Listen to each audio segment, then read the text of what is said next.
All right, ladies and gentlemen, you are welcome to another great episode on your favorite political talk show, The Truth with Ben Jokes. Now, good leaders believe that you win the people over with the works of your hands, your actions. But when you see people who do not mean well in power, they prefer to and talk the people into loving them. That is why we have 26 days left for this administration to mark 1 year in office, but Nigerians are yet to see any positive impact. Instead, they have remained in the campaign mode ever since they got into office. And in that campaign mode, they are trying to push a certain narrative. There is a narrative that this administration and some APC politicians have been trying to force on Nigerians. And as we speak, obedience have started attacking that ugly narrative more ferociously so that they can quench it. This administration keeps trying to convince Nigerians that the steps they have taken that have brought so much pain, poverty, hopelessness on Nigerians are the same steps that Peter Obi proposed. And you find some of their foot soldiers trying to spread the propaganda. You hear things like, what would Obi have done differently? Is it not the same things he proposed that Tinubu is doing?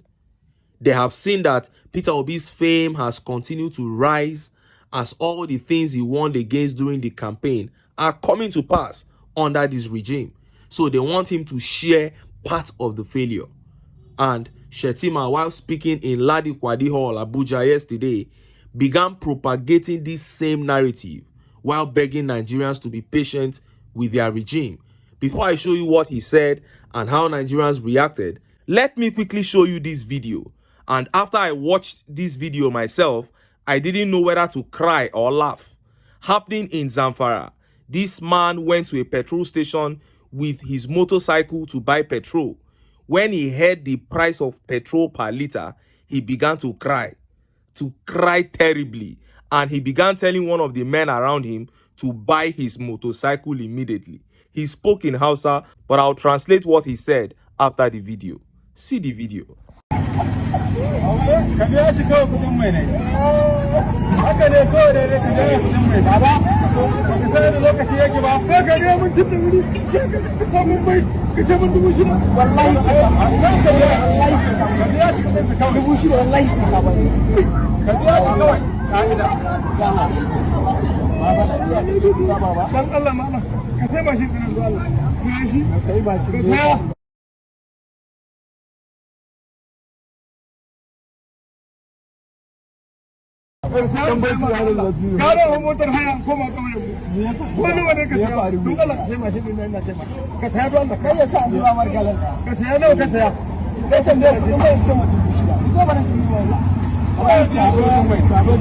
You saw that.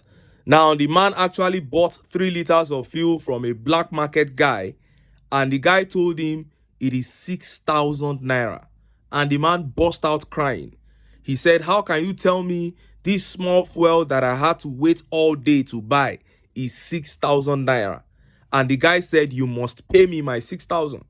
So the man said, well, it's better I sell the motorcycle. And he told one of the guys who came to intervene to please buy his motorcycle for any amount. He said, just name an amount I'm willing to sell. This is what the APC has brought upon Nigerians. And as soon as this video began circulating, people began to raise the question. They said, what is the value of the Muslim ticket now?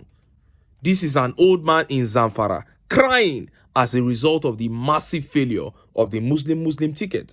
But before the election, they were telling them that that was the only thing that mattered. And that is why I want this suffering to continue or even increase. The only part of the suffering that I am totally against is the killings. But the rest, let it multiply. Because this country needs a revolution devoid of ethnic and religious sentiments. And it is only realities such as these that can engender such revolution. And this takes me to a very interesting conversation in the comment section of that video. This tweet by Balatic PO says, please tone this down. Many of them are already embracing Peter Obi. Let's not destroy what Obi is building in the north I beg. And the poster of the video replied, after this one, I will tone it down. You and I know, say once you bring 1,000 naira, indomie and bread, they will do it all over again. Biko, that emotional blackmail don't work with me. Let them publicly admit their mistakes and then we will all agree. So some people are saying, well, those who stood for the Muslim ticket in northern Nigeria have realized their mistakes, and many are ready to embrace the kind of leadership that Peter Obi brings. While others are saying when they bring up all those sentiments and all those little peanuts that they bribe them with, they will still allow these guys to go ahead and rig. So people are still torn between whether they have learnt their lessons or not. And that is why, for me, the hardship has to continue. The hardship has to continue up to a point where there will be no doubt as to whether lessons have been learnt or not. Now, let us listen to that speech where Shettima said this administration is using the same solution model proffered by the other presidential candidates. In other words, Peter Obi would have also recorded the same failure that Tinubu is recording now if he was the one in power. Look at how the papers reported it. Subsidy, forex crisis, Tinubu adopted solutions promised by Obi, Atiku during campaigns, says Shettima.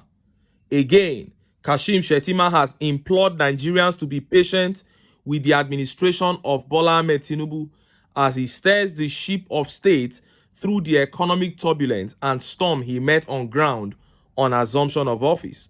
Soon, Nigeria's economy will experience significant growth once we've overcome these sacrifices. Positive changes will soon be evident across all economic indicators: inflation, per capita income, GDP numbers, poverty reduction, food security, and all aspects close to the hearts of our people, he declared.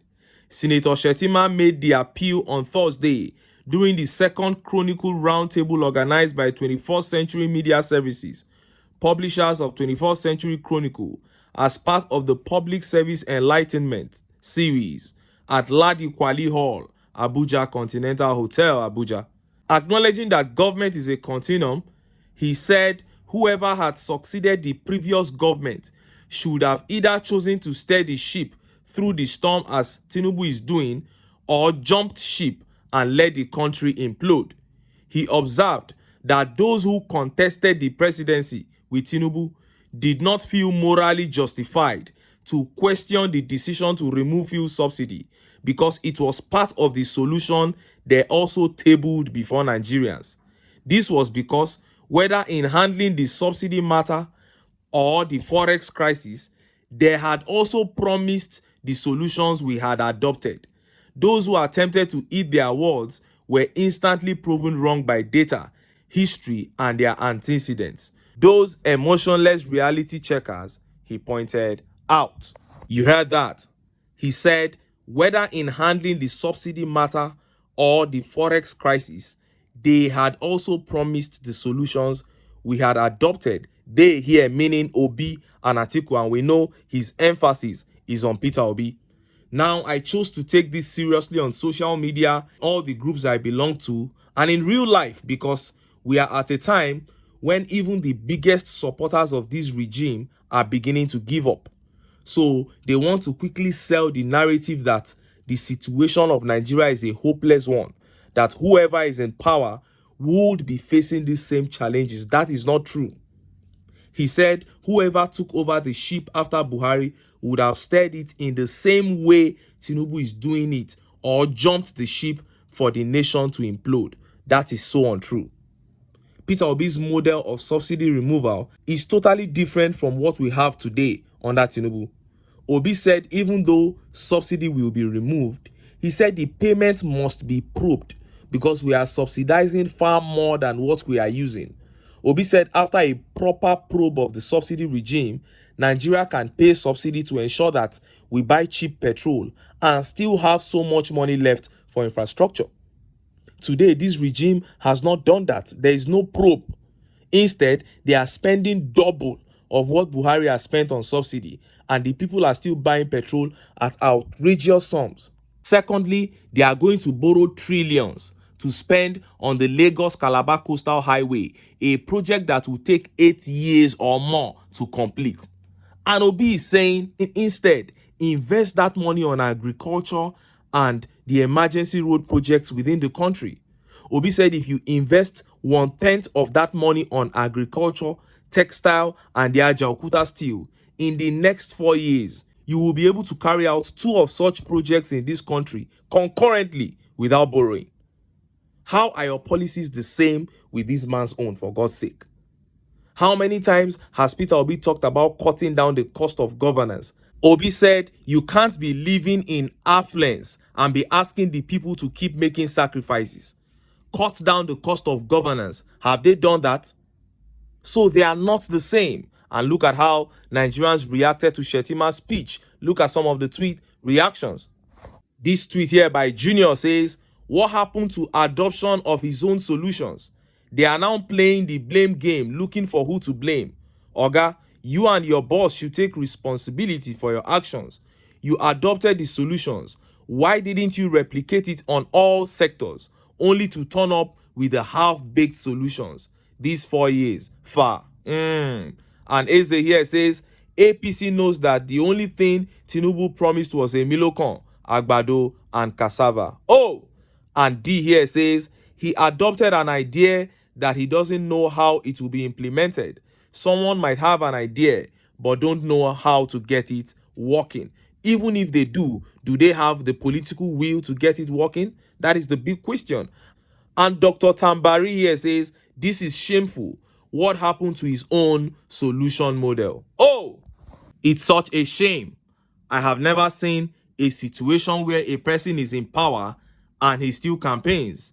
With all the resources available to this administration, Peter Obi has made more tangible contributions with his own personal money to the lives of Nigerians than them. And that is why his name remains on the lips of Nigerians. And the hatred the APC have for him is on a daily rise, to the point that few hours ago, Charles Oputa, Charlie Boy, tweeted that there is even a plan to have Obi arrested. Look at the report. Tinubu planning to arrest Peter Obi, Charlie Boy claims. Maverick singer Charles Oputa, popularly known as Charlie Boy, has claimed that the Tinubu-led government is planning to arrest the presidential candidate of the Labour Party, LP, in the last election, Peter Obi, over his continuous criticism of the administration. He warned that any attempt to arrest or file charges against Obi will be met with resistance as never seen in the history of Nigeria. He urged the federal government to tread with caution so as not to set the nation on fire with an illegal arrest of Obi. On his X handle, Charlie Boy wrote, there is a report of an attempt of arrest on Peter Obi by Tinubu's government over Peter Obi's consistent refusal to back down on calling Tinubu out towards good governance and accountability. Any arrest or charges against Obi must be met with a resistance as never seen in the history of Nigeria before, and the obedience are ready for it. Tinubu's government must tread with caution not to set this nation on fire with an illegal arrest of His Excellency Peter Obi. We call on Tinubu's government to desist from her evil plans against Obi, because Nigeria will not remain the same. Now, I know that nothing is impossible with these guys, but I don't think this is true, because first of all, there is no reason for it. I know nothing is impossible with them, but in my humble opinion, I don't think we are going to be seeing anything like this. Anyway, make I leave am here. Make I still enter town. Make I go get some ogbonge political news wey una go like. Why? Because of una. Now I dey here, so don't go away.